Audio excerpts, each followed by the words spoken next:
এটা বসিয়ে দিয়েছি গ্যাসে, গরম হয়ে গেছে। এবার আমি কড়ার মধ্যে বেশ সর্ষের তেল দিয়ে দেবো অনেকটা। দেখো ধোঁয়া উঠে গেছে, কড়াইটা অনেকটা গরম হয়ে গেছে। কিন্তু এখানে আছে একদম দেশি মোরলা মাছ, এর মধ্যে আমি লবণ আর হলুদ মাখিয়ে নেব পরিমাণ মতন। আর কড়াই বসিয়ে দিয়েছি, কড়াইতে তেলও দিয়ে দিয়েছি, গরম হয়ে গেছে। দেখো আমি লবণ আর হলুদ বেশ পরিমাণ মতন মাখিয়ে নিলাম। দেখো লবণ আর হলুদ আমি একদম বেশ ভালো মতন মাছে মাখিয়ে নিলাম, এই মোরলা মাছে। এবার কড়াই গরম হয়ে গেছে, তেলও গরম হয়ে গেছে। এবার কিন্তু মাছগুলো দিয়ে দেবো, কড়া কড়া করে মাছগুলো ভেজে নেব।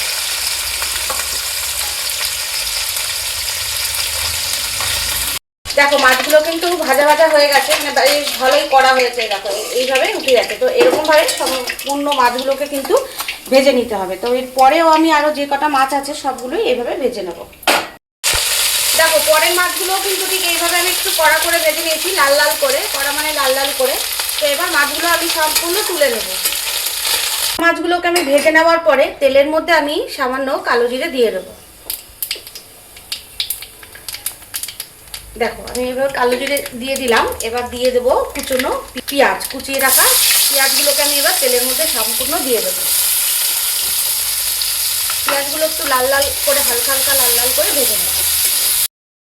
দেখো আমি এই বেগুনগুলোকে এরকম সরু সরু করে কেটে নিয়েছি, মাছে দেবো তাই। দেশি মোরলা মাছে বেগুন দিয়ে করলে কিন্তু ভীষণ ভালো লাগে। আর যাদের পরিবারে অনেক লোকজন, তোমরা এর সাথে আলু অ্যাড করতে পারো, কিন্তু খুব একটা বেশি ভালো লাগে না আলু দিলে, তবে বেগুন দিয়ে করলে কিন্তু ভীষণ ভালো লাগে।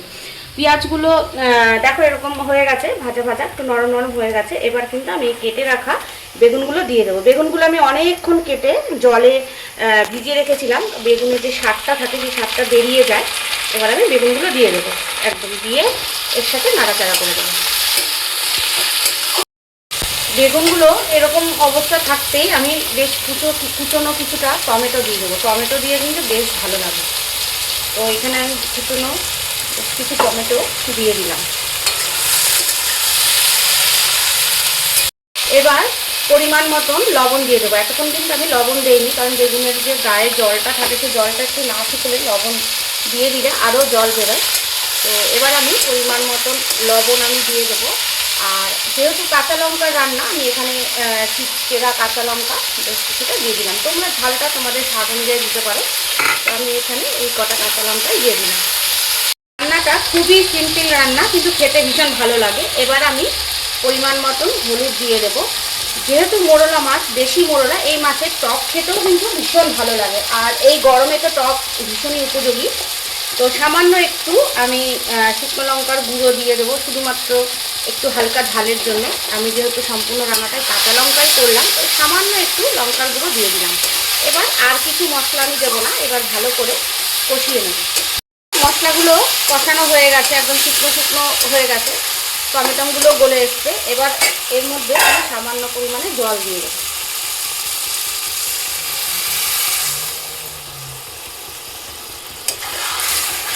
সামান্য পরিমাণে জল আমি দিয়ে দিলাম। ঝোলটা দেখো ফুটে গেছে এবং অনেকটাই টেনে গেছে। এবার আমি এই মাছগুলো ওপর থেকে দিয়ে দেবো সম্পূর্ণ।